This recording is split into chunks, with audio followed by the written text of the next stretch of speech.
If you could build your own robot, what would it be? If you had all the robotics tools you needed, what would you create? This is MindKit. It's the first all-in-one robotics developer kit with the software and hardware to get started with robotics. MindKit has 3 core modules. The Cerebrum is a single-board computer where you control the robot's sensing and decision-making. The servo controller helps create and control movement. You can easily connect up to 20 servo motors simultaneously.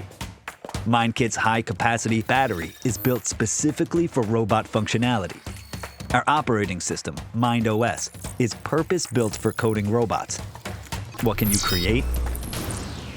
MindKit features advanced capabilities like LiDAR SLAM, so it can map indoor space in real time. So if you want a robot that recognizes people and gives them a hug,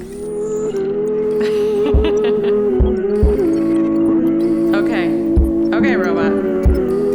Pass the salt. one that responds to commands, Pass the hot sauce. or whatever kind of robot, you can make it happen. And those are just the basics. With our open source Mind SDK, you can develop your own skills. There's no ceiling on what you can create. MindKit. Can you robot?